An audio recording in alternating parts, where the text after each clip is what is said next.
La commission a donné un avis favorable à cet amendement, mais je crois que Madame Privma a parfaitement exposé pourquoi. Nous sommes là pour que faire? Nous ne sommes pas là pour réformer le droit de la filiation.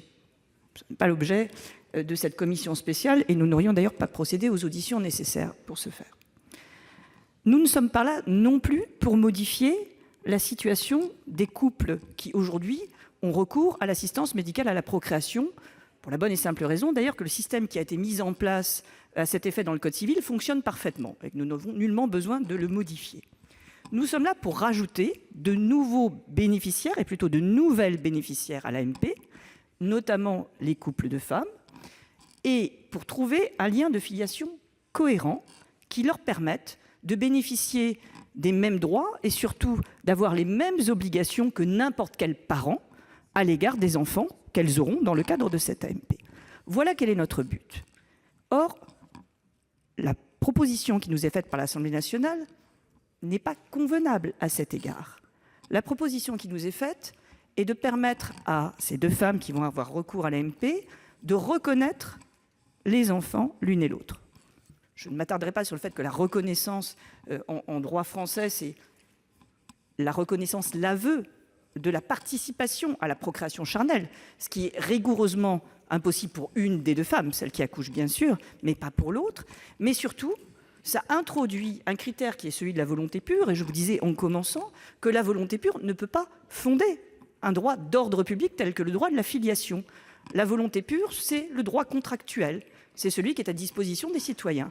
Le droit de la filiation, eh bien, il n'est pas à disposition des citoyens parce que c'est un droit dont les conditions sont posées par l'État, et simplement par l'État, et nous ne pouvons pas décider si nous sommes d'accord ou pas d'accord avec ce droit. Nous ne pourrons pas émettre une volonté ce qui d'ailleurs me semble assez à la fois délicat et dangereux, car là, ce que la volonté fait, la volonté peut le défaire. Alors, le grand mérite de Madame Prima, c'est qu'elle rejette ce fondement tellement fragile qu'est la volonté pour utiliser les outils du droit de la filiation existant. La mère, et le président Baladi, c'est la femme qui accouche. Tout ça me paraît de bonne loi et ça fonctionne pour toutes les femmes. L'autre mère, c'est une mère d'intention. Elle n'a pas participé à la procréation. La maternité d'intention, ça existe depuis toujours. Ça s'appelle l'adoption.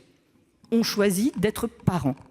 Il y a une procédure pour ça, et je vous rassure, une procédure extrêmement simple s'agissant de l'enfant du conjoint. On peut également avoir recours à l'adoption, certes, en modifiant quelque peu les conditions de cette adoption, mais sans bouleverser totalement le droit de la filiation, comme cela nous est proposé. Alors, ce qui vous est proposé me paraît parfaitement cohérent, et me paraît d'autant plus cohérent, et j'en finirai par là, qu'il faut nous rappeler tout de même que nous allons légiférer pour des femmes, dont j'ai toujours dit que le désir était parfaitement légitime d'avoir des enfants, mais qui constitueront sans doute une minorité. La majorité des parents continuera à bénéficier du régime du Code civil, qui est celui de la procréation charnelle. Alors, de grâce, ne fragilisons pas un système qui finalement correspond à la quasi-totalité des parents en France et des enfants en France, mais au contraire, utilisons-le pour pouvoir donner à ces femmes qui vont avoir le droit de bénéficier de l'AMP une filiation qui soit solide, et qui, quel que soit le mode d'établissement de la filiation, car au fond,